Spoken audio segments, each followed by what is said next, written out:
EVGA motherboards. Just get over here and look at this. We have some new stuff that's top secret that no one's allowed to talk about. I'm here and there's no one around right now. I think they're all at lunch. Come over here and let's take a look at this.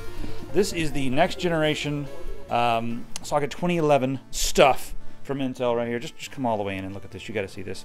It's probably going to be the X79. This is not going to be like their top of the line board. I'm not exactly sure where this fits in the lineup, but it's going to be pretty damn loaded. DDR4 slots here. They look a little bit funky, you know, quad channel all the way across, of course. And then they've also maintained the right angle connectors all along the side here that I like. This one, it's not equipped with M.2, but it has plenty of PCI Express lanes. And if you're going to be running a gazillion graphics cards, Socket 2011 is still the platform that you want to be on for all those extra PCI Express lanes. It looks like it's going to be a pretty loaded board, but I cannot wait to see what they come out with the X99 classified. That's going to be nice, hopefully. So, and then all the rest of the stuff we've seen in different videos here and there. Except I don't think we've actually done a video review on the Stinger. There it is. And notice they've made sure that the CPU socket is far away from the PCI Express socket there. And that is really going to help with the larger cooling units and that sort of thing. So that's nice to see that they've taken that into consideration.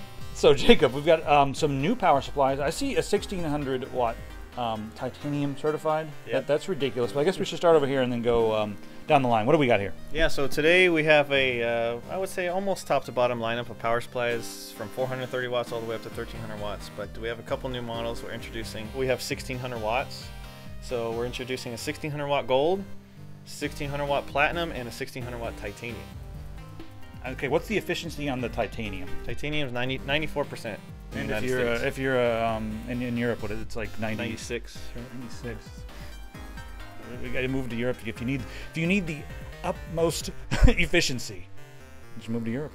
Yeah. See, so that's kind of like the way society works down here. Go ahead. So the 1600 watt gold is going to be available very soon, probably later this month, later in June. And then 1600 watt, and then the platinum will follow that, and the titanium will be sometime August, maybe September. Nice. Now, as far as the capacitors go on these, are you using like all Japanese capacitors? Yeah, all Japanese capacitors. All Japanese capacitors on all the models. It's fully modular. The titanium and the platinum have a we call eco mode fan, which basically it's a switch on the back of the PSU. If you flip that on, the fan will shut off when the power supply is running at a low temperature, so it can run kind of like semi-passive. And then it will kind of ramp up as it gets warmer. Is that how it works? Right. Yeah.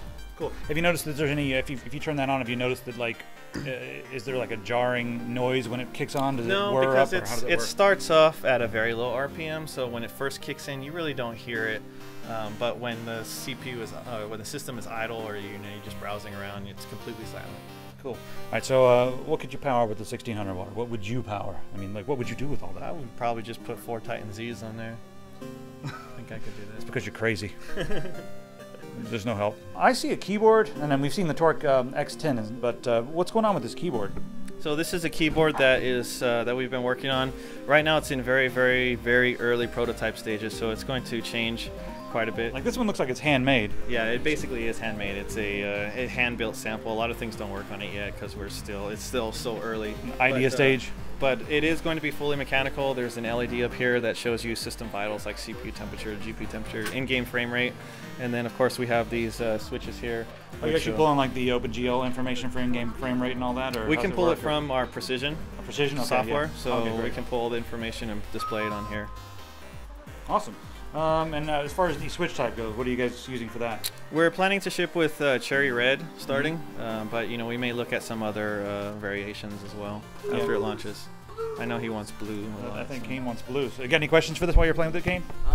Yeah. What kind of is the firmware on these things going to be like programmable or modifiable? It has onboard storage, so you can store profiles, and it'll have macro keys. All these are macro keys. So how much storage? I can't recall the exact number. We're talking like maybe a couple of K. Are we talking like a couple of meg? Yeah. It should probably be 512K or something. Can I take it apart and add more? I'm just facilitating this relationship right now. That's maybe we could look into that. You can add DDR4 to it, maybe. Would it be able to like modify controls? Like, could I change this from volume to be, I don't know, like a jog wheel in Premiere or something like that? I think that We can definitely do that. I mean, we already do that on our mouse. Every single key on the mouse is programmable, so I don't see any reason why we couldn't do that on the keyboard as well from software level. All right, Titan Z here, but this one is a bit different because it has your ACX cooling unit. Has the ACX cooling unit changed any? And just give us some details on what's going on with this Titan Z. This is a cooler that we've been developing for the Titan Z. So a couple of things that it does is it shrinks it from, so the Titan Z is a triple slot wide card. So we shrink it to we're able to shrink it to dual slots by using a dual fan cooler. And it runs about 5 degrees Celsius cooler as well.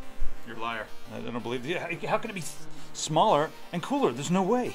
You get 2 fans, right? Yeah, I mean, I'm using the ACX cooling unit in my own system, so I do like it a lot. Let me see the backplate on that. It's huge. Yeah, this is actually the reference backplate that ships with the Titan Z. Oh yeah, it's just massive. I haven't had one in my hands yet. Yeah, it's pretty beefy for sure. It's a robust solution for GPU rigidity. All right, excellent. Thanks a lot, man. Be sure to say thanks to Corsair, our sponsor. They're the reason we're here. And check out our Corsair coverage by clicking on the screen. This is their DDR4, and you can see that in our Corsair coverage.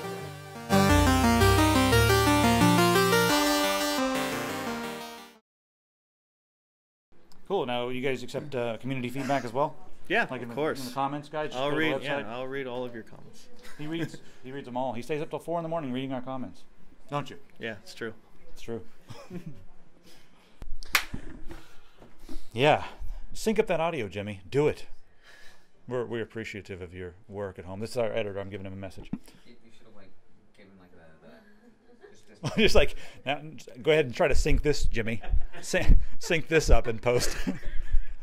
All right.